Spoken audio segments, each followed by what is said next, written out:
Hey, well today I'm angry at the SEC, and there's probably going to be a long list of posts about why I'm angry at the SEC because it is incompetent and inept. As a matter of fact, this has been the case for decades, so much so that a previous chairman, Christopher Cox, had the nickname Flaccid to represent how inept and incompetent the SEC is. And when I say SEC, I'm talking about the Securities and Exchange Commission, and you may think, oh my God, what a dull topic. But believe me, we're going to be talking about a story involving millions and nefarious activities, and I think you'll find it interesting for the few minutes that it'll take to bring you up to speed. And I'm talking about this company, a name that everybody knows. This is Eastman Kodak, also known as Kodak. They were famous for their photography business. Today, that photography business, according to the company, is only worth $21 million, that brand name. But that's besides the point. The Kodak story goes as follows. Kodak, falling on hard times, the chairman, James Continenza, has a meeting with Trump and persuades Trump that Kodak would be a good company to replace China in the manufacture of medicines. Trump is persuaded and gives Kodak a loan of $900+ million.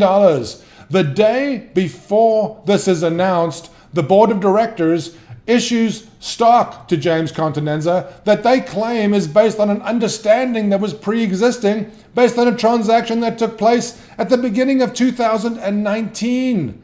The SEC is supposed to look out for blatant corporate fraud such as this, and this is as blatant as it possibly gets. First of all, I don't know if you're aware of this, but financial statements that are filed with the SEC, which are supposed to reflect all material facts about the company, make no mention of this award. And as a matter of fact, the company itself claims, there is no written understanding of this award. It was just an understanding between the chairman and the board. Now, I'll grant you that being able to persuade Trump that Kodak, the company that James Continenza was representing, it was worth investing in as a chemical manufacturer, is certainly worthy of reward. But this guy, James Continenza, was already well compensated by Kodak. This was his full-time job as the chairman. He gets paid a salary. He has huge stock grants already. These are the stock grants that he just got. They were announced the day before the award was announced. This is the guy, James Continenza. He is the chairman of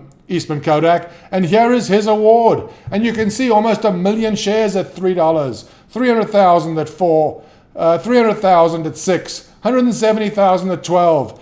The company transferred 4% of the number of shares. Here are the number of shares that existed at Eastman Kodak, 43 million shares. The guy got 4% of the company.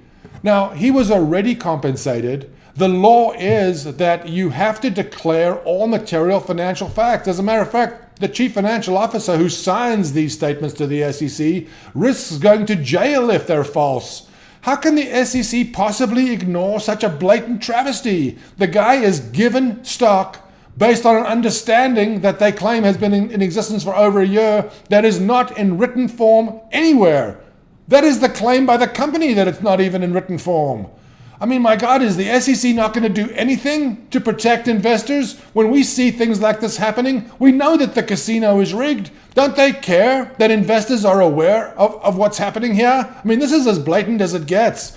Please, SEC, wake up.